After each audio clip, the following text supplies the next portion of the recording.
Lorong kecil itu hanya selebar 2 langkah orang dewasa, diapit dinding rumah-rumah petak yang saling menempel, berlumut, dan mengelupas.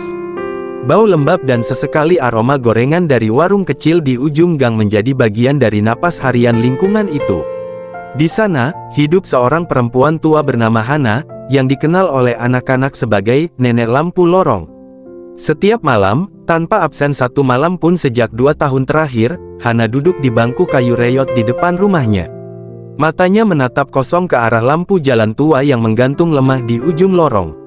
Lampu itu, dengan cahaya kekuningan dan sumbu tua, kadang berkedip, seolah ikut menangisi waktu yang terus berjalan tanpa membawa kabar yang ia harapkan. Orang-orang bilang Hana sudah tawaras. Tapi hanya sedikit yang tahu kisah sebenarnya. Dulu, Hana hidup bahagia bersama suaminya, Reza, seorang montir bengkel kecil di pinggir jalan.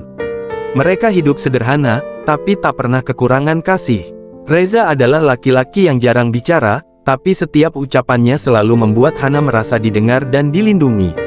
Setiap sore, ia pulang tepat waktu pukul 8 malam, dan Hana selalu menunggu di bangku yang sama sambil membawa secangkir teh manis dan handuk kecil untuk mengelap peluh Reza.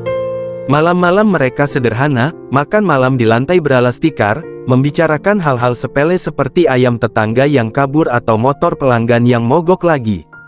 Tapi justru kesederhanaan itu membuat mereka kuat, tak butuh dunia, karena mereka telah jadi dunia satu sama lain. Namun suatu hari, saat langit mulai mendung dan angin berhembus lebih dingin dari biasanya, Reza pergi kerja seperti biasa, mencium kening Hana sebelum berangkat.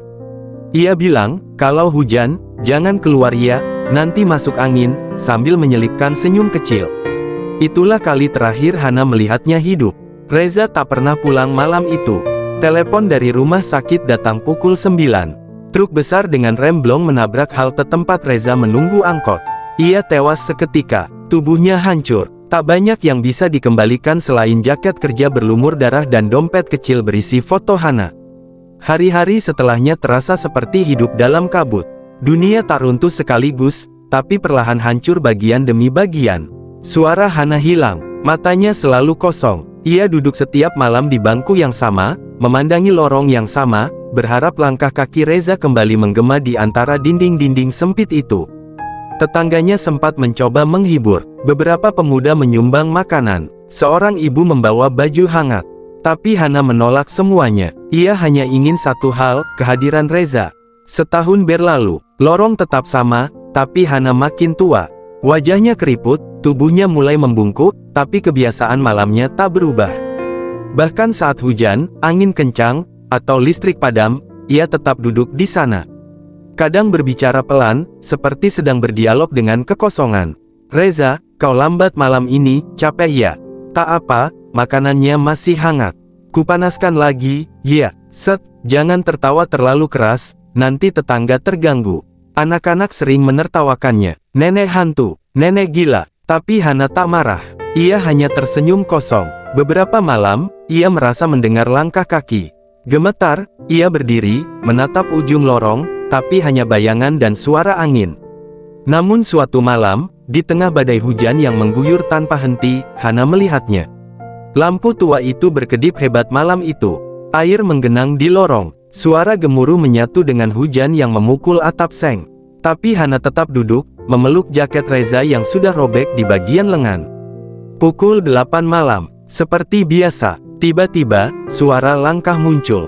Pelan, teratur, seperti langkah Reza. Dari balik bayang-bayang dan kabut hujan, muncul sosok pria berbaju kerja biru, membawa helm di tangan kiri, dan mengenakan sepatu bot Reza yang satu-satunya.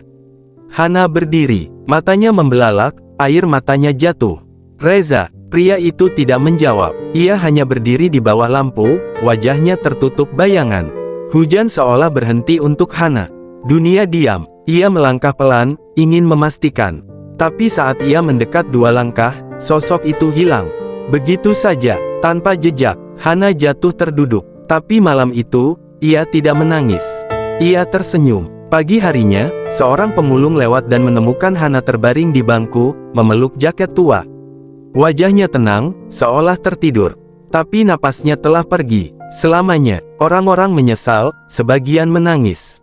Anak-anak tak lagi mengejek. Mereka menaruh bunga di bangku itu, dan warga mengganti lampu lorong dengan yang baru, tapi tetap warna kuning yang hangat. Kini, setiap malam, beberapa tetangga bersumpah mereka melihat siluet seorang perempuan duduk di bangku itu, tersenyum, menatap ujung lorong. Menunggu, atau mungkin, sudah tak menunggu lagi. Karena mungkin, akhirnya, ia telah pulang.